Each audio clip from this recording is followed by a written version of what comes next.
મામલો જીવરાજ બાપુ જ્યારથી દેવલોક પામ્યા ત્યારથી શરૂ થયેલો છે. વિશ્વમાં આપણું ધાર્મિક સરનામું વગર કોઈ હોય તો એ સત્તાધાર છે. આટલું પતિત પાવન જે જગ્યા છે ત્યાં અંતિમ ઓલિયા કહી શકાય એવા જીવરાજ બાપુ અત્યારે છે એ વહીવટદાર કે સંચાલક કહી શકો, એને સંત વિભૂતિ કહી શકાય એવી સ્થિતિમાં નથી. જે રીતના આક્ષેપો છે જોતા કેટલાક તો ઉડીને આંખે વળગે એવા ત્યાં કૃત્યો થઈ રહ્યા છે કે જે કોઈને પ્રશ્ન ન પૂછો તોય ખબર પડી જાય કે સમથિંગ ઇઝ રોંગ. અત્યારે પ્રભુત્વ છે ગીતાબેન વ્યાસનો, એ કોઈને ગળે ઉતરે નહીં એવું છે. એટલે આ ઓર વિવાદે ચડી ગયેલી વાત છે. અને પછી આક્ષેપો તો દુનિયાભરના થઈ ગયા ને સગા ભાઈથી માંડીને બધાએ કીધું કહેવાય એવું છે કે બીજા ત્રીજા મેરેજ છે ગીતાબેનના. પીડિત લોકોએ આપણને ફોન કર્યો છે કે હવે ત્યાં પણ કાસ્ટિઝમ જેવું આવી ગયું છે. જેણે આક્ષેપ કર્યા છે એ આક્ષેપ કરનારાએ અને જેની સામે આક્ષેપ થયા છે એ વિજય ભગતે સાબિત કરવું રહ્યું કે એમાં કોણ સાચું ને કોણ ખોટું. સૌરાષ્ટ્રનું વધુ એક મોટું ધાર્મિક સ્થળ છે તે વિવાદમાં આવ્યું છે. આ ધાર્મિક સ્થળ છે સત્તાધાર, જ્યાં આપા ગીગાની સત્યતા છે, આપા ગીગાની પવિત્રતા છે ને આ સત્તાધાર જે ધામ છે તે વિવાદમાં આવ્યું છે તેના મહંત વિજય બાપુના કારણે. હવે અને આ જે આક્ષેપો છે, આ વિવાદ છે તે ગંભીર એટલા માટે છે કે તેમના ઉપર જે આક્ષેપો ગંભીર લાગ્યા છે તે બીજા કોઈ જ નહીં પરંતુ તેમના સગા ભાઈ દ્વારા લગાવવામાં આવે છે. અને આખી મેટર છે, આખી બાબત છે તે સૌથી પહેલા વરિષ્ઠ પત્રકાર જગદીશભાઈ મહેતાએ લોકોની સામે લાવ્યા હતા. આખો અહેવાલ તેમણે લોકોની સામે લાવ્યા હતા ને તેઓ આ વિવાદ વચ્ચે ખૂબ અંદરથી જાણે છે, આખી અંદરની વાતો છે તેઓ જાણે છે. એમની સાથે સીધી વાત કરશું. સર, સ્વાગત છે ગુજરાત તકમાં. સૌથી પહેલા એ સર પ્રકાશ પાડો કે આખો આ મામલો શું છે, ક્યારથી આની શરૂઆત થઈ છે? મામલો જીવરાજ બાપુ જ્યારથી દેવલોક પામ્યા ત્યારથી શરૂ થયેલો છે. વિશ્વમાં આપણું ધાર્મિક સરનામું વગર કોઈ હોય તો એ સત્તાધાર છે. આટલું પતિત પાવન જે જગ્યા છે ત્યાં અંતિમ ઓલિયા કહી શકાય એવા જીવરાજ બાપુ અત્યારે છે એ વહીવટદાર કે સંચાલક કહી શકો, એને સંત વિભૂતિ કહી શકાય એવી સ્થિતિમાં નથી. જે રીતના આક્ષેપો છે જોતા, કારણ કે જીવરાજ બાપુ હતા એના પૂર્વ જેટલા પણ મહંતો ત્યાં થઈ ગયા, શામજી ભગતથી માંડીને દાન ગીગેવ સુધીના, કોઈ સામે ક્યારેય કોઈએ આંગળી ચીંધી નથી, બલકે હાથ જોડ્યા હતા. એક આંગળી નથી ચીંધી, આખા હાથ જોડ્યા હતા. ઉદાહરણ દઈએ કે કઈ ધાર્મિક સ્થળ હોય તો આવું હોવું જોઈએ, એવું જ હોવું જોઈએ. અને જ્યાં સ્વયંભૂ જ બધી જ પ્રકારનો સાક્ષાત્કાર તમને અનુભવવા મળતો. ખેર માણસ તો માણસ, ત્યાંના પાડા પીર પશુ પણ એ પણ પીર તરીકે પૂજા થતા. આટલી પતિત પાવન જગ્યા હતી. ત્યાં જીવરાજ બાપુ જ્યાં સુધી વિદ્યમાન હતા ત્યાં સુધી કોઈ પ્રોબ્લેમ હતો નહીં. જે કઈ નાના મોટા વહીવટી પ્રશ્નો હતા એ સ્વાભાવિક પ્રશ્નો હતા, એ અંદર ખાને સમેટાઈ જતા હતા. પણ જે અત્યારે કાદવ આખો ઉછળીને બહાર આવ્યો છે ગંદવાડો, એવું ભૂતકાળમાં ક્યારેય થયું નહોતું. એટલે જ્યારથી આમ જુઓ તો જીવરાજ બાપુનો દેવલોક પામ્યા ત્યારથી શરૂ કરો અથવા તો વિજય ભગતે જ્યારથી ગાદી સંભાળી ત્યારથી સત્તાધારની જગ્યા અત્યંત કલુષિત કહી શકાય એવા વિવાદોમાં ઘેરાયેલી છે. તમે જેમ કીધું તેમ આક્ષેપો કરનાર પાછા કોઈ નથી. એના સગા મા જેના ભાઈ પણ છે, એક બીજા ભાઈ પણ છે, વસંતભાઈ ચાવડા પણ છે, અન્ય એક મહામંડલેશ્વર થી માંડીને અનેક લોકોએ પણ અમને કીધું છે, જે અમે લોકોએ અમારા અખબારમાં પ્રસિદ્ધ કર્યું છે. આક્ષેપોની તો ભરમાર છે અને કેટલાક તો ઉડીને આંખે વળગે એવા ત્યાં કૃત્યો થઈ રહ્યા છે કે જે કોઈને પ્રશ્ન ન પૂછો તોય ખબર પડી જાય કે સમથિંગ ઇઝ રોંગ. દાખલા તરીકે ત્યાં ગીતાબેન વ્યાસ કરીને એક બેનનો જે અત્યારે પ્રભાવ છે આખી જગ્યામાં, આખી જગ્યાના અને જગ્યાને જે લોકો નજીકથી ઓળખે છે અથવા જે ગુરુ ગાદી કહી શકાય, ચલાળા, અમરાપુર, પાળિયાદ, આ બધી જે જગ્યા છે ગુરુ ગાદી કહેવાય. બધા ભાઈઓ જે અલગ અલગ દુકાનમાં જેમ પેટી હોય તેમ એવી ગુરુ ગાદીને માનનારાથી માંડીને કરોડો લોકોને આજની તારીખે એ સૌથી મોટો પ્રશ્ન સતાવી રહ્યો છે કે અહીંયા ગીતાબેન વ્યાસનું એક તો વજૂદ શું છે, કઈ પોસ્ટ ઉપર છે, શું કામ છે, એનું આટલો બધો પ્રભાવ કેમ છે, અને એના પ્રભાવ હેઠે બીજા તો ખેર સ્વયં વિજય ભગતજી પણ શું કામ છે. કારણ કે આ તો ફક્કડની જગ્યા છે. તમે બિલકુલ બ્રહ્મચર્ય વ્રત પાળનારા હો, તમે ફક્કડ ગિરધારી ઇન ધ સેન્સ તમારી પાસે કોઈ પણ પ્રકારની રોકડ રાખવાની આવતી નથી. ટપાલી જેમ હજારો લાખો રૂપિયાના મની ઓર્ડર જેને પહોંચાડવાનો ખાલી માધ્યમ બને છે, પોતાને એમાંથી 5 રૂપિયા રાખવાના નથી હોતા. એવી રીતે આ જે જગ્યાના મહંતશ્રીઓ હતા, દાતાઓ જેને જે આપવું હોય તે આપે અને એ અભ્યાગતો સુધી પહોંચાડે એનું માધ્યમ બનતા, એમાં કટકી કે વચમાં પોતાની કોઈ કમિશન રાખતા નહોતા. એ સેન્સમાં અહીંયા મહિલાઓનું જે અત્યારે પ્રભુત્વ છે ગીતાબેન વ્યાસનો, એ કોઈને ગળે ઉતરે નહીં એવું છે. એટલે આ ઓર વિવાદે ચડી ગયેલી વાત છે. અને પછી આક્ષેપો તો દુનિયાભરના થઈ ગયા ને સગા ભાઈથી માંડીને બધાએ કીધું. કહેવાય એવું છે કે બીજા ત્રીજા મેરેજ છે ગીતાબેનના. ગીતાબેનને આની સાથે લવ મેરેજ કર્યા છે વિજય ભગત સાથે, એવું કહેવાય છે. અથવા તો એનું કાંઈ પણ એવું કોઈ પૂંછડી દબાયેલી હોય કે કાળો ધોળું જાણતા હોય કે વિજય જે ભગત છે એ આ ગીતાબેન વ્યાસને કંઈ કહી શકતા નથી. અને ગીતાબેન વ્યાસ અને એના માણસો પાછા, એના માણસો જે છે એમ કે અહીંયા જે ટહેલિયા આવે છે, ટહેલિયા એટલે જે બાધા આખડી રાખે, નાની મોટા રોગ દર્દ જે આદિવ્યાધિ હોય એ આદિવ્યાધિની ત્યાં વર્ષોથી માનતા રાખવાની પ્રથા છે. દાખલા તરીકે કોઈનો દીકરો બીમાર હોય તો કોઈ બેન દીકરી ત્યાં માનતા રાખે કે ભાઈ જો મારો દીકરો સારો થઈ જશે ને તાવ ઉતરી જશે તો હું 2 દિવસ તમારે ત્યાં ટહેલિયા તરીકે સેવા કરીશ. એટલે ત્યાં સત્તાધારમાં આવવાનું, વાળવા ચોળવાથી માંડીને જે તમને કામ કે બાદ કામ કરી દેવાનું, રોટલા ઘડવાથી માંડીને ગમે તે, એને ટેલિયા કહેવાય. આવા તો પેલા સૌરાષ્ટ્રભરમાંથી સેંકડો લોકો આવતા પ્રતિદિન, આવા ટેલિયા લોકો. હવે કહેવાય છે, આપણે નજરે જોયું નથી, કાને સાંભળ્યું નથી, પણ વિગતો આપણી પાસે છે એટલે કહું છું કે જે લોકો અત્યારે ત્યાં ટેલિયા તરીકે આવે છે એની સાથે પણ મારઝૂડે થાય છે અને વિજય ભગત એને ગાળાગાળી કરે છે. આસપાસમાં જે કેટલાક દુકાનો છે એમાં એક તો ભરવાડનું કોઈનું ખેતર છે, એ ખેતરમાં 53 જેટલા સ્ટોલ્સ નાખવામાં આવ્યા છે. એ 53 જેટલા સ્ટોલના ભાડા રીસર ઉઘરાવવામાં આવે છે અને એ ભાડા પાછા એની કાચી ચીઠ્ઠી નથી આપતા જવાબમાં. તમારે એક બારીમાંથી જેમ પિક્ચરની ટિકિટ લેવા જાય ને આપણે પૈસા આપી નથી ટિકિટ આપે, આ ટિકિટે નથી આપતા. તમારે પૈસા આપી દેવાના બારીમાં, એ તમારા નામની સામે ખોટે ખોટે લખી નાખે છે જે હોય તે કે ભાઈ તમારું ભાડું આવી ગયું. હવે આ શંકા પ્રેરે એવી ઘટના છે, કારણ કે એનો અર્થ એમ છે કે કોણે આપ્યું, કોણે નહીં લખ્યું, ન લખ્યું, ભૂલાઈ ગયું, એમ કોઈ ખીચામાં નાખી દે તો એનો કોઈ પુરાવો રહેતો નથી. એટલે અને બીજું કે એમાંય વાલા દવલા છે, જે કેટલાક લોકો જે આમાં આપણી પાસે વિગતો આવી છે સાચી ખોટી પછી રામ જાણે, પણ મોટા ભાગની વાત તો જે છે એના પીડિત લોકોએ આપણને ફોન કર્યો છે કે હવે ત્યાં પણ કાસ્ટિઝમ જેવું આવી ગયું છે. હા, જે આ ગાદી છે સત્તાધારની પરંપરાગત રીતે એ જે છે કુંભાર પ્રજાપતિની ગાદી છે, એના પ્રજાપતિનો જે વંશ હોય એનું જે આત્મા હોય એ જ ત્યાં પૂજા ઇત્યાદિ કરતા હતા. ગોવિંદ બાપુ થી શરૂ કરો અને અત્યારે ભાઈ વિજય ભગત છે એ પ્રજાપતિ, એટલે ત્યાં આ કડિયા કુંભાર છે અત્યારે વિજય ભગત છે, ગોવિંદ બાપુ આહિર હતા. આહિરમાં એમ કહેવામાં આવતું હતું કે પેથલજી ચાવડાના માણસ હતા એવું કે, અથવા તો પેથલજી ચાવડા એના અનુયાયી હતા, બેમાંથી એક. પણ ત્યારથી આ બધો ડખો શરૂ થયો. આજથી 15-20-25 વર્ષ પહેલા જીવરાજ બાપુના હાજરીમાં એક જમાનામાં સત્તાધારમાં ડખો થયો, બહુ મોટો ડખો થયો હતો. એવો મોટો ડખો થયો હતો, એના અમે રિપોર્ટિંગ કરવા ગયા હતા. નરેન્દ્ર સોલંકી અમને લઈ ગયા હતા, જે અત્યારે જીવરાજ બાપુનો ઓટલો બનાવીને ચોટીલા પાસે બિરાજમાન છે તે. પણ ત્યારે એ ભારતીય જનતા પાર્ટીના અગ્રણી હતા, સાધુ સંત નતા થઈ ગયા. અમે લોકો ત્યાં રિપોર્ટિંગ કરવા ગયા હતા. આપ નહીં માનો, કરોડો લોકોના કોઠા ઠારનારી સત્તાધારની જગ્યાના સ્વયં મહંત જીવરાજ બાપુ ભૂખ હડતાલ ઉપર ઉતરી ગયા હતા અને આખી સૌરાષ્ટ્રની ધરતી ધણધણી ઉઠી હતી. કારણ કે આવું તો અસંભવ છે, કોઈ દિવસ દરિયો તરસ્યો રહીએ, આ દરિયો તરસ્યો રહીએ એના જેવી વાત હતી. એટલે આમ સડો જે ધીરે ધીરે પેસતો ગયો છે, બીજા સૌરાષ્ટ્રભરના જેટલા આસ્થાના સ્થાનકો છે એમાં જે થાય છે એ જ પ્રકારનો આમાં હવે વિશેષતઃ સડો ઘૂસી ગયો છે.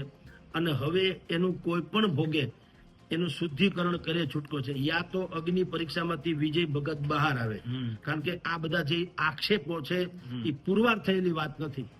આજની તારીખે કમસે કમ આક્ષેપો છે, આક્ષેપો બેસુમાર છે અને એને લગભગ તમે જો નરી આંખે જુઓ તો તમને સાચા જ લાગે એવી તો બધી વાતો છે જ. પણ તેમ છતાં આપણે બ્લેમ કરવાનો કોઈ અધિકાર નથી. જેણે આક્ષેપ કર્યા છે એ આક્ષેપ કરનારાએ અને જેની સામે આક્ષેપ થયા છે એ વિજય ભગતે સાબિત કરવું રહ્યું કે એમાં કોણ સાચું ને કોણ ખોટું. નિર્ક્ષિત જેથી કરીને જુદા કરે તો ભાવિક લોકો જે છે એ ભરમાય નહીં. એટલે વિજય ભગત જે છે એને આ તો સ્પષ્ટતા કરવી રહી કે આમાં તથ્યો શું છે. એમ આક્ષેપ કરનાર છે તેમના ભાઈ, તેને સીએમ અને ગૃહમંત્રીને પણ પત્ર લખ્યા છે. આમાં હસ્તક્ષેપ કરવાની વાત કરી છે. તો જો સરકાર આમાં હસ્તક્ષેપ કરે, કદાચ આપણે માનીએ કે સરકાર કંઈ આમાં વચ્ચે પડશે, તો એમાં કઈ પ્રકારનું આગળ હવે થઈ શકે? જુઓ, એક તો મેસેજ એવા છે કે ગૃહમંત્રીના તેડાથી અથવા તો ગાંધીનગરમાં કોઈના કહેવાથી અત્યારે વિજય ભગત ગઈકાલે પરમ દિવસે ત્યાં હતા, એક આંટો મારી આવ્યા છે.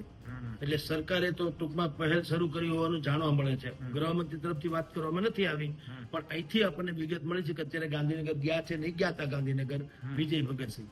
હવે શું થઈ શકે? જુનાગઢમાં પણ જે રીતે થયું એવું કદાચ સત્તાધારમાં થાય. જુનાગઢમાં શું થયું, 3 જગ્યાઓનો જે ડખો ચાલતો હતો મહેશગીરીનો, હરિરાનંદજીનો વગેરેનો, તો સરકારે ત્યાં વહીવટદાર નિમી દીધા.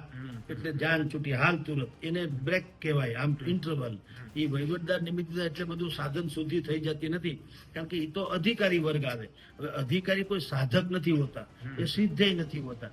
અધિકારી પગાર લેનારા માણસો હોય, એમાં વળી પાછી કટકી ખટકી બધું હાલે વાકાત રાખે. એટલે આનો ઈલાજ એ નથી, પણ ઇન્ટરવેલ છે. એમ અત્યારે સત્તાધારમાં જે કાંઈ ચાલી રહ્યું છે એનો જાંચ તપાસ ધારો કે થાય સરકારને, અને પ્રથમ દરજ્જા સરકારને એમ લાગે કે સમથિંગ ઇઝ રોંગ, તો સંભવ છે કે એ જુનાગઢના જિલ્લા કલેક્ટરને કહે અને હાલ તુરંત વહીવટદાર કદાચ નેમી પણ દે. પરંતુ એ જે છે એ ઈલાજ નથી, એ થૂકનો હાંધો છે, એ લાંબુ ટકે નહીં. તમારે લાંબુ રહેણ કરવું હોય તો 100% આમાં બિલકુલ આ એક નહીં, આ જે જગ્યાએ અત્યારે સળગી રહી છે, ઓલી મધ્ય ઉત્તર ગુજરાતમાં પણ આવું ચાલે છે 2-4 જગ્યાએ મહંતના બાબતમાં. તો સરકારે હવે સમજવું જોઈએ કે એક નહીં, આ 4 કોર આવું થઈ શકે છે. એટલે એનો ઈલાજ કરવા માટે થઈને બિલકુલ એક સનાતની બંધારણ બનાવવું પડશે, અનોખું, અલાયદું. એ સનાતની બંધારણ જો તમે બનાવો, અને એ કોની પાસેથી બનાવવાનું? શંકરાચાર્યજી વિદ્યમાન છે, બીજા કોઈ નહીં. બિલકુલ.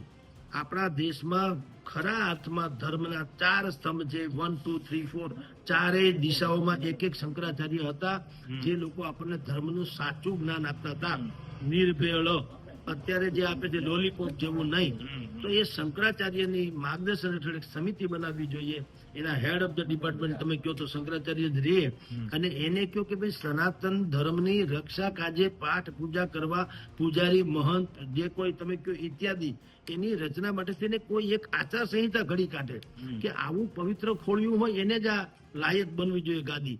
તમે ને આપણે બધા જાણીએ છીએ કે રામ જન્મભૂમિ જે 500 વર્ષ પછીનો ઇતિહાસ આખો આલેખાઈ ગયો, મંદિર બની ગયું, એના પૂજારી નિમવા માટે થઈને હું કહું છું એવું જ થયેલું દેશભરમાં. એ રામ જન્મભૂમિ ટ્રસ્ટ જે છે એને દેશભરમાંથી આવેદનો મગાવેલા કે આટલી જો એનામાં ક્ષમતા હશે એને એપ્લાય કરવાની, અને એપ્લાય કર્યા પછી અમે એનો શાસ્ત્રાર્થ કરીશું કે શાસ્ત્રને આધારે તમે કેટલા નિપુણ છુઓ અને કેટલા નિસ્પૃહી છુઓ, કેટલા નિષ્કલંક છુઓ, કેટલા તમે લોકો પાવરદા છુઓ, કેટલા તમે સનાતનને સમર્પિત છુઓ. આ બધું જ ઝીણામાં ઝીણું કાપીને એમ લાગે કે આ ખોળ્યું ક્યાંક એને લાયક છે, ત્યારે એની વરણી કરવામાં આવી છે. તો આ અત્યાર સુધી એનો કોઈ પ્રોબ્લેમ નથી. એવી અહીંયા પણ કેટલીક આચાર સંહિતા કડકમાં કડક ઘડવી જોઈએ શંકરાચાર્ય દ્વારા. તો આ ગિરનારથી માંડી સત્તાધાર સુધી જેટલું અત્યારે વિવાદના ભડકે બળે છે એ શાંત થાય. સોમનાથના પણ એક મહંત કંઈક આક્ષેપો કર્યા છે, જે જીવરાજ બાપુના મૃત્યુને લઈને આક્ષેપો છે. આપે પણ આપણા જે આપણું પેપર છે તેમાં આનો ઉલ્લેખ કર્યો છે સૌથી ફ્રન્ટ પેજ ઉપર. આ મામલો શું છે આપો? એ ભાલકા તીર્થ જે ભગવાન શ્રી કૃષ્ણનું અંતિમ લીલા જે છે, જ્યાં એને દેહ ત્યાગ કર્યો ભગવાન શ્રી કૃષ્ણ એ પારધીના બાણથી, એ સોમનાથથી નજીક છે, ભાલકા તીર્થ છે. એ ભાલકા તીર્થની અંદર એક ખોડિયાર માતાજીનું મંદિર છે, અને ત્યાં બિરાજમાન છે મહામંડલેશ્વર બજરંગદાસજી બાપુ. એ બજરંગદાસજી બાપુ જે છે એ પણ કથાકાર છે, અને એ સત્તાધારની ગુરુ ગાદીના જેટલા મહંત છે, ચલાળા પાળિયા જે કોઈ છે એની સાથે પણ સંલગ્ન છે.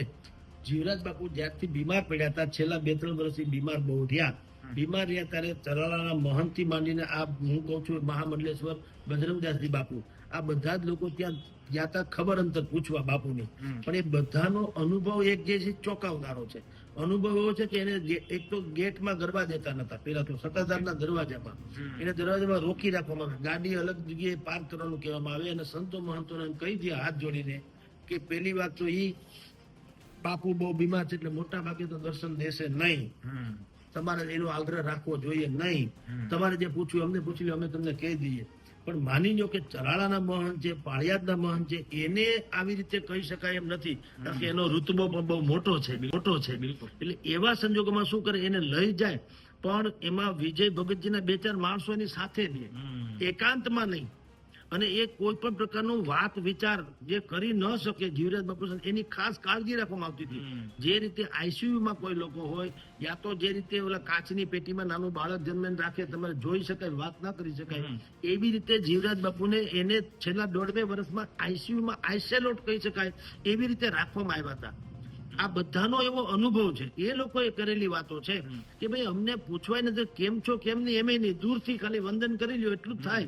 બાપુને ખરેખર શું બીમારી છે, અહીંયા ટ્રીટમેન્ટ મળે છે, સારી છે કે નહીં, વધુ સારવારની તમારી આવશ્યકતા, તમારી પોતાની ઈચ્છા છે કે કેમ, એ કાંઈ નહીં. બાપુ એમને પડ્યા હોય, સૂતા હોય, અને આ લોકો એને વંદન કરીને જાય. એક વખત નરેન્દ્ર બાપુ, જે અત્યારે મેં કીધું તેમ ચોટીલામાં જીવરાજ બાપુનો ઓટલો ધરાવીને બેઠા છે, એને ખ્યાલ આવ્યો એટલે ચાર્ટર્ડ હેલિકોપ્ટર કરીને રાજકોટ લઈ આવ્યા હતા. ગોંધિયા હતી, અત્યારે જે છે આપણે વકાર થઈ ગયો, તો ગોંધિયા હોસ્પિટલમાં દાખલ કર્યા હતા, ત્યારે બાપુ સારા થઈ ગયા હતા. તબિયત સારી થઈ પછી એને શું કીધું, એ પણ આ ચોંકાવનારી બાબતોને સમર્થન આપેલી વાત છે. એને કીધું મારે સત્તાધાર નથી જવું. હવે જીવરાજ ભગત જે ગાદીપતિ છે સત્તાધારના, એ સ્વયં એમ કે મારે હવે સત્તાધાર તો કોઈ હિસાબે જવું જ નથી. તો તમે વિચાર કરો, આ સ્વયં એક વાત એ સાબિત કરે છે કે ત્યાં એની ઉપર શું વિત્તિ હશે. નહીતર એ ગાદીપતિ છે, સ્વયં મોટા, એનાથી વિશેષ કોઈ નથી. તો માણસને સૌથી પહેલા દુનિયાનો છેડો ઘર, માણસને સૌથી પહેલા ઘરે જવાની ઈચ્છા થવી જોઈએ. એના બદલે જીવરાજ બાપુ કે મારે સત્તાધાર જવું નથી, અને એ રહ્યા અહીંયા ચોટીલાનો જે મેં કીધું તે જીવરાજ બાપુનો ઓટલો બન્યા ત્યાં રહ્યા હતા. પરંતુ એક સમય એવો બન્યો કે નરેન્દ્ર બાપુ ત્યારથી વળી બીજે ક્યાંક વિહાર કરીને ગયા હતા, કોઈ કાર્યક્રમ સબબ, એટલે અહીંયા કોઈ હતું નહીં. ત્યારે ગાડીમાં વિજય ભગતના માણસો આવ્યા અને જીવરાજ બાપુને અહીંથી લઈ ગયા, એની જાણ સુદ્ધા ન કરી, અને લઈ ગયા. એટલું જ નહીં, પછી ત્યારથી જીવરાજ બાપુને કોઈએ સદેહે જોવા, ભાગ્યે જ કોક લોકો છે કે જેને સદેહે જોઈ શક્યા. જ્યારે લોકોએ એના દર્શન કર્યા ત્યારે એનો આત્મા શાંત થઈ ગયો હતો, અર્થાત એનો દેહ ત્યાગ થઈ ગયો હતો. તો આ બધી જે ઘટનાક્રમ છે એ એમ સૂચવે છે કે બાપુ એટલે કે જીવરાજ બાપુનું મૃત્યુ જે છે, અથવા તો દેવલોક પામ્યાથી નેચરલ નહોતું, કુદરતી નહોતું, અકુદરતી, અથવા તો જેને કહેવાય કારસ્તાન કે ષડયંત્ર, જેને હત્યા કહી શકાય. આવો આક્ષેપ પણ બજરંગદાસ બાપુએ કર્યો છે કે ભાઈ અમને એવી આશંકા છે, કારણ કે અમે એમ કે એને જોયા હતા, એના મોઢામાંથી ફીણી નીકળી ગયા હતા, એવું કોઈ પ્રત્યક્ષ દ્રશ્ય હશે, એને કીધું હતું કે એના મોઢામાંથી ફીણી નીકળી ગયેલા હતા. એને સાફ સફાઈ કરી. ખરેખર જે આવી મહાન વિભૂતિ જ્યારે દેવલોક પામે ત્યારે અમુક પ્રકારના નીતિ નિયમો હોય છે. એના ગાદીના ગુરુ ગાદીના જે મહંતો છે એને બોલાવવામાં આવે, સંતો મહંતોની હાજરીમાં એનો અંતિમ સંસ્કાર પહેલા, જેને નવરાવા ધોવરાવાની આપણી ભાષામાં કહીએ તો વાત થતી હોય છે, એ જે ક્રિયા છે સંતો મહંતોની હાજરીમાં થાય, અમુક પ્રકારના મંત્રોચ્ચાર સાથે થાય. એને બદલે આ ભાઈ જે છે બાપુ મહામંડલેશ્વર બજરંગદાસજી બાપુ, એનું કહેવાનું એમ છે કે એને સીધા ત્યારે બહાર લાવ્યા જ્યારે એ પેટી પેક થઈ ગયા હતા, બિલકુલ કાચની કેબિનમાં જેમ કે. અને અહીંયા ત્યાં સુધી કઈ કોઈને કઈ કહેવા દેવા ન આવ્યા, સીધા પેક કરીને બાપુને લઈ આવ્યા. હવે બાપુનું ડેથ જે છે નેચરલ હતું કે અનનેચરલ એ શંકાસ્પદ છે. અને કોઈ પણ પ્રકારનો વિધિ વિધાન ત્યારે જેવું કરવું ઘટે એવું ન થયું. એટલું જ નહીં, આજની તારીખે એમ કે છે કે એનો ભંડારો હજી સુધી નથી થયો. તો હજી સુધી ભંડારો ન થવો, હવે એ તો ગાદીપતિ જ છે, એનાથી વિશેષ તો કઈ છે નહીં. તો ભંડારો જો ન થયો હોય તો આનાથી મોટી વિપદા કઈ હોઈ શકે. એટલે કઈક લાગે છે કે સમથિંગ ઇઝ રોંગ, કઈક ખોટું તો થઈ જ રહ્યું છે. આટલું બધું બધા ખોટું ન કહે, અને માની લો કે બધું જ ખોટું હોય તો ભગત વિજય ભગતને જવાબ દેતા કોણ ટાળે છે? એને બિલકુલ સામે આવીને જવાબ દેવા જોઈએ, જેથી કરીને આ લાખો લોકોની શ્રદ્ધા જ્યાં ટકી છે એ હચમચી ન જાય. પણ કમનસીબે એ હજી ચોખ્ઠા ગોઠવતા હોય એવી રીતે ગાંધીનગરના ધડા કરે છે, બીજે બધે કોકને ધમકી મળે છે, એવું બધા ફોન કરે છે, ધમકી આપે છે, આ છે તે છે, પણ ક્યાંય કરતા ક્યાંય સાતા વળે એવી વાત થઈ નથી. એટલે નજીકના ભવિષ્યમાં આનું કઈક હજી મોટો બ્લાસ્ટિંગ થઈ શકે એવી લાગે છે. જો આ પ્રકાર આ બધા આક્ષેપો સાચા હોય તો ત્યાં હજારો લાખો લોકો પોતાની આસ્થા લઈને જઈ રહ્યા છે, એને શું સમજવાનું આમાં? સર, આ છેલ્લો સવાલ છે. આ પ્રકારના આટલા મોટા જે આસ્થાના ધામ છે, ધાર્મિક ધામ છે, લાખો લોકો ત્યાં જતા હોય છે, ને આ પ્રકારે જો આવા આક્ષેપો લાગે તો એમાં લોકોને શું સમજવાનું? ને હિન્દુ ધર્મ ને આપણા સનાતન ધર્મ છે એને આ બધી બાબતો કેટલી નુકસાન કરી રહી છે? કારણ કે એક તો અત્યારે ઓલરેડી જે રાષ્ટ્રીય લેવલે, જે વૈશ્વિક લેવલે આપણા આ બધું ચાલી રહ્યું છે ત્યાં. જુઓ, સંતો મહંતોમાં જે ચાલતું હોય, કળી કાળ એને કાટ લાગ્યો છે. ધાતુઓમાં સૌથી મજબૂત કોઈ ધાતુ હોતી લોખંડ છે. લોખંડના એંગલ હોય તો એને તમે તોડી બોડી શકો નહીં, પણ એને કોણ તોડે? એનો ને એનો કાટ. લોખંડને પોતાનો કાટ લાગી જાય ત્યારે એ જ બટકણું થઈ જાય. આ જે ગાદીપતિઓ છે, સંતો મહંતો છે, એમાં 2-3 પ્રકારના દૂષણો આવી ગયા છે. નંબર 1 દૂષણ જે છે પબ્લિસિટીનું છે. અત્યારે જે જાકમજોળ ટીવી થી માંડીને બધું જોઈ રહ્યા છે, હાજ પડે 4 ફંક્શનમાં ન જાય, 10 જણા સાલ ન ઓઢાડે, 50 જણા પધરામણી એને નોતરા ન આપે, 5-6 જગ્યાએ એ લોકો ઉદઘાટન ન કરે, આવું બધું ન કરે ત્યારે એને ચેન નથી પડતો. અખબારોમાં એનું નામ ના આવે, મીડિયામાં કઈ ફોટો બોટો ન આવે, એને હવે ગમતું નથી. એવું માંડ્યું થવા. શું કામ? આ બાકી બધાનું જોઈને. હાલાકી આવું ન હોવું જોઈએ, કારણ કે સંત તો જે છે એ પોતાના આત્મા સાથે વાત કરી અને પરમાત્માની હારે લિંક જોડતા હોય છે. આપણે જે પ્રાણાયામ સહિતના જે આપણી પાસે આયામો છે એ શું છે, અને તમે બાકીના બધા જગ્યાએ તમે જાઓ છો આત્મ શુદ્ધિ માટે તમને શું કહે છે, જે વિપસ્યના સાધના જે કરવામાં આવે છે એ શું છે? કશું જ નહીં ને. એક ઓરડીમાં કે એક નાના ટુંબામાં તમને બેસાડી દે, મૌન, બસ, બીજું કઈ કરવાનું છે જ નહીં. તો એ શું છે? તમને એમ લાગે કે બેઠું રહેવાથી શું થાય? બેઠું રહેવાથી બધું થાય. પાણી તમે દરિયામાંથી લઈ આવો, નદીમાંથી લઈ આવો, તેમાં બધા નાના નાના કીડા જે કઈ કચરો બચરો, વમળ બમળ બધું તમને આમ ચક્કર બક્કર ફરતું હોય, પણ એ તમે સ્થિર રહેવા દો, એમને કશું જ ન બોલાવો, આપોઆપ એમાંથી ગંદકી જે છે અથવા તો જે કઈ છે એ બધું તળિયામાં હોય જાય, નિર્મળ પાણી ઉપર રહે. તો વિપસ્યના સાધના એ છે કે તમારો ને મારો દિમાગ અત્યારે ચારેક વાર આમ હચમચતો હોય, ક્યાંને શું જવાબ દેવો, કાલ મેટર શું બનાવવું, પ્રમ દિવસે કોનો ઇન્ટરવ્યુ લેવો, આજે આને શું જવાબ દેવો, ઓલા ભાઈને સાચું કીધું ખોટું, બધા ડખા ચાલતા હોય. હવે પછી જયારે તમારી પાસે કોઈ છે જ નહીં સામે, એક આઈના થાસો તૂટ ગયા ખુદ સે અગર શરમાઓ તો ક્યાં, જબ દેખને વાલા કોઈ નહીં, જલ જાઓ તો ક્યાં, બુझ જાઓ તો ક્યાં. તમે તમારે આત્માની સાથે જ વાત કરી શકો, બીજું તો કોઈ છે નહીં. એટલે પછી આપોઆપ તમે પછી બાકીના બધા જે વમળો છે એમાંથી તમે ક્યાં જાઓ છો? તમારી ભીતર તમે આવો છો, કારણ કે વાત કરનારો હવે તમે સ્વયં જ વિચાર છો. પછી તમારું માઇન્ડ જે છે સ્થિર થાય છે, તમને એમ લાગે છે કે તમે જે કંઈ કરો છો એ સારું છે કે ખરાબ. એમાંથી ધીરે ધીરે પાણીમાં જેમ ફટકડી નાખો અને કચરો નીચે બેસી જાય, એમ તમારા દુષ્વિચારોથી માંડીને જે કઈ ઉત્પાદિત વિચારોથી બધા નીચે બેસી જાય અને તમને એક લિંક લાગે. તો સાધુ તો એવા હોવા જોઈએ, એને આ જાજરમાન ને ફંક્શનો ને આવા બધા ઝાકમ જોળ જેવા કાર્યક્રમોને જેમાં મોહિત થઈ જાય લોકો, અને મેનકા વગર ઋષિ મુનિઓ દબી જાય, એવી પરિસ્થિતિમાં તમે કાર્યક્રમો કરતા હો તો ઓબ્વિયસલી એ તમને કાટ લાગવાનો. જે કાટ અત્યારે લાગી ગયો છે, ડુંગરે દવ લાગ્યા છે. ગિરનારમાં આવો ડખો છે, પાલીતાણામાં આવો ડખો છે, જુનાગઢમાં ડખો છે, સત્તાધારમાં ડખો છે, બીજી જગ્યાના બહાર નથી આવ્યા, પણ ચેરિટી કમિશનમાં જાઓ તો બધાના કેસ પડ્યા છે, વાંધા વચકા વાળા. શું કામ? બધાને હવે એમ થઈ ગયું બસ અમારે કાંઈ પણ જીવું તો રોજ અમારું ક્યાંક આગતા સત્તા જાહો જલાલી થવું જોઈએ. આ જે એક દૂષણ ઘૂસી ગયું છે એને કારણે પ્રોબ્લેમ છે. અને હવે એ લોકો જો ન સુધરે તો તમારા પ્રશ્નનો જવાબ હવે આપું કે હવે તથાકથિત આપણા જેવા સામાન્ય માણસોએ શું સમજવું, ભક્તોએ. તો ભક્તોએ પણ હવે હાથ ખોલીને પ્રાર્થના કરવાની જરૂર છે, હાથ બંધ કરીને નહીં. બહુ તમે આંખ બંધ કરીને લોકોમાં આગળ વિશ્વાસ મૂક્યો છે. હવે વિશ્વાસ મૂકતા પહેલા એવા તમે એક આમ કસોટી કરી લ્યો તો મેળ પડશે. ઓલા કે ખૂંદી તો ધરતી ખમે અને વાઢી ખમે વંદરાય, વેણ કવેણ તો સંત ખમે જેમ સાયરા નીર સમાય. ઘડીકમાં ઉગ્ર થઈ જાય ને મારી નાખું, કાપી નાખું ની વાત કરવા માંડે, એ સંતનો સ્વભાવ ન હોઈ શકે. આવું કોઈ કહેતું હોય તો ભક્તોએ પણ વિચારવું જોઈએ કે આનામાં સંતપણું થોડુંક ઓછું છે. સંત તો કેવું હોય, મહાવીરને ભગવાન મહાવીરના અહીંયા સોળા ભોગી દીધા, બળદનો ધ્યાન નહીં રાખ્યું એમ કરીને એક અબુધ માલધારી માની લ્યો, તો પણ મહાવીર સ્વામી એમાં એની ઉપર ગુસ્સો નતો કર્યો. અશો જસૂસને તમે ખિલ્લામાં જડી દીધો, અને આપણે ગુડ ફ્રાઈડે નો જે દ્રશ્ય જોઈએ છે શું છે, એ જડી દીધો તોય અશો જસૂસ શું બોલ્યા? એને કીધું કે હે પ્રભુ આને માફ કરજે, કારણ કે આ શું કરે એને ખબર નથી. એનું નામ સંત કહેવાય. વાઢી તો મેં કીધું ને, ખૂંદી તો ધરતી ખમે અને વાઢી ખમે બંદરાય, વેણ કવેણ તો સંત ખમે. સંતને કઈ લાગે જ નહીં, ગાળ દો તો કોઈ ન લાગે, પ્રશંસા કરો તો ફૂલાઈ ન જાય, ગાળ દો તો ખીજાઈ ન જાય. એ સંત છે. નીર ક્ષીર તારવીને ચાલનારો માણસ, સાક્ષી ભાવે જોનારો માણસ. કોઈ એનું સારું ઈચ્છે તોય સારું, ખરાબ ઈચ્છે તોય સારું, કારણ કે એને સંત કહેવાય. એવા સંત ન હોય તો હવે આપણે ખાલી રોટલિયા ભગત થઈને જ્યાં જવાની જે છે એ પણ થોડીક એમાં બ્રેક માનવી જોઈએ. આપણા જે ભાવિકો છે, સનાતન ધર્મ ને ફલાણું ઢીકણું એમ કરો, ભાઈ તમારા માવતરથી વિશેષ કોઈ આ જગતમાં સંત નથી. પરમાત્માએ ખુદે પણ પૂજાવું હતું ને કળયુગમાં, તો કોઈ પણ માની કુખે અવતાર લીધો. શુંગચક્ર ગદા પદ્મલીને ડાયરેક્ટ નથી આવ્યા.